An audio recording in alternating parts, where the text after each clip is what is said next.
Liverpool home where he lived with his aunt and uncle, John Lennon dreamed of becoming a rock star like Elvis Presley.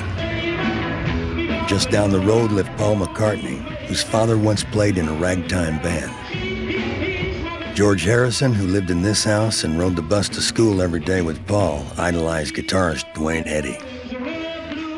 Growing up near the city's docks, Ringo Starr played drums with Liverpool's biggest rock band, the Hurricanes, until he met the Beatles in Hamburg, Germany. None of them had been abroad before, and suddenly we're in this neon-lit street with all sorts of sex shops and gangsters on the door, and they were just boggled-eyed. They served their musical apprenticeship in Hamburg. They worked sometimes from 6 o'clock at night till 3 o'clock in the morning. And they exploded on stage. The bouncers thought, oh my God, there's a fight. And it wasn't. It was the explosion of the Beatles. And then we went back to Liverpool and got quite a few bookings. You know, they all thought we were German. You know, Bill was from Hamburg, and they all said, you speak good English. You know. And Brian suggested that we just sort of wore ordinary suits. So we just got what we thought were quite good suits and just got rid of the leather gear. Bands like ourselves and the Beatles and the Big Three and the Searchers and everyone, we all tried to be unique and play our own type of music, what we liked, and tried to get our own sound. And because we all were resident at the Cavern Club, it was that was the place to come and see all the bands. It wasn't just the music when you went to see the Beatles. You knew you were going to come out on a high, an absolute high. This is Matthew Street. This is where the Cavern Club was a really raving place in the 60s. Started off as a trad jazz club, and then the Swinging Blue Jeans made the place very popular with the Blue Jeans night out, and then the Beatles started to play here, and all the other groups like the Searchers and Jerry and the Pacemakers, and this is where the Cavern was.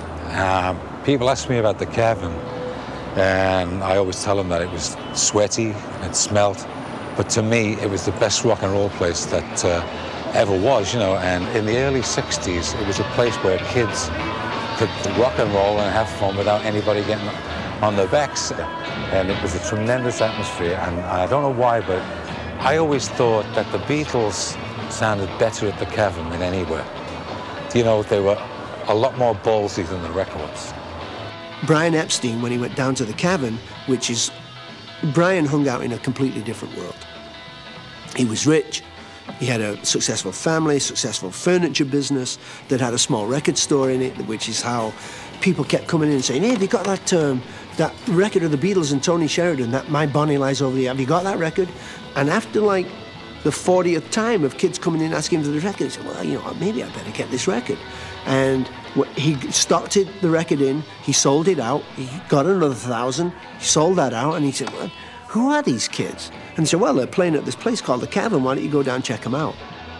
The Beatles were then just four lads on that rather dimly lit stage. I was immediately struck by their music, their beat, and their sense of humour actually on stage. And even afterwards, when I met them, I was struck again by their personal charm. And it was there that really it all started. We do like the fans and enjoy reading the publicity about us, but from time to time you don't realise that it's actually about yourself. And once when the boys came for me, they popped in to see me mum and my dad, you know. We had to go out the back because, you know, there's 20 or 30 outside. And they wouldn't believe me, mother, you know, they'd knock in saying, can we have their autographs? The Beatles came down themselves about 2:30 in the morning, 3 o'clock, and they were talking to us and signing autographs, and then they went away, and then we sort of all sat down, and some of the lazy ones sort of fell asleep, but the rest of us just kept awake on coffee and dreams of the Beatles.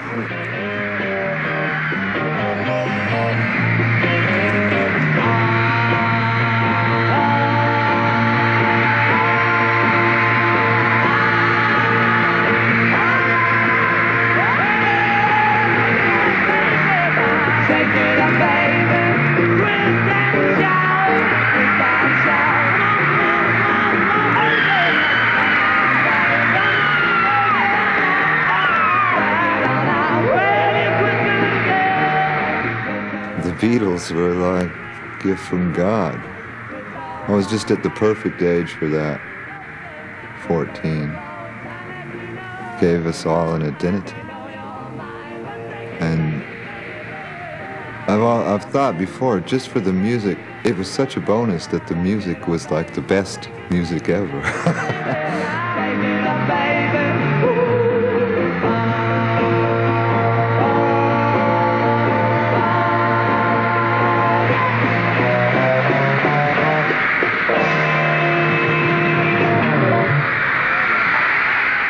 I was Beatles all the way, man.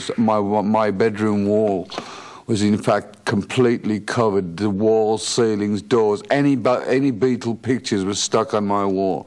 And I used to have these fantasies of Paul McCartney marrying my sister and all this kind of crazy stuff, you know, and how wonderful it all was. You're going over to the States early in the new year, and you're going to top the bill on the Ed Sullivan Coast to Coast show. John, so far, all British pop stars have not made a tremendous impact on the States. How do you think you're going to fare? Well, I can't really say, can I? I mean, is it up to me? No. I mean, I just hope we go all right, you know. Are you going to vary your act at all for the American audience? No, I mean, we haven't really got an act, so we'll just do what we do. I went to New York with the boys, and you would see men of, you know, middle-aged men walking down Fifth Avenue with Beatle wigs on their heads. And no matter where you turned your dial on your radio, at any time of the day, you would hear a Beatles song. It was complete saturation.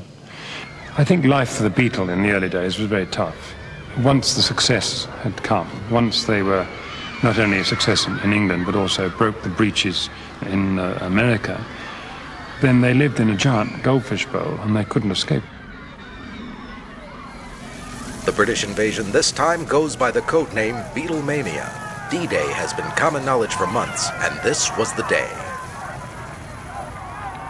The Beatles are coming, they got bigger and bigger and bigger and bigger, and so finally we got to the point where they landed at the airport in New York, and there was like 50,000 people there. It was unbelievable. That's it. This is it. It's all over, but the shouting. We had never seen an airport that you couldn't get to because of kids standing out there screaming. We'd never seen kids fainting like that at concerts. We never heard screams like that you couldn't even hear the music while the guys and you knew they were playing. We knew that there was a problem, and it just landed. I knew that they were different, and I knew that their voices blended together, and I knew they had a great talent. And I knew they were going to be big, and I hated them for that. What do you think of the comment that you're nothing but a bunch of British Elvis Presley? Oh, it's not true, it's not true. Are you going to get a haircut while you're here? Nope, no thanks. I had one yesterday. That's no lie. True. I remember I came downstairs one day, I combed my hair down, a Beatle haircut. My father laughed, he thought that was so funny. And then when he realized that I wasn't going to comb it back again, he got really pissed off.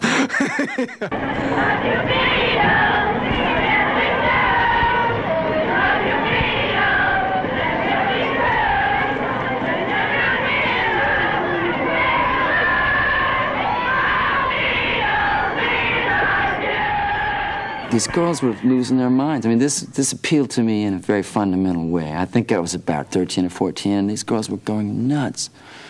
I was pregnant with Kenya, my daughter, when the Beatles thing swept, okay? And I remember I want to hold your hand, and I'd be in the kitchen just sweeping and cooking and taking care of the babies and singing I want to hold your hand.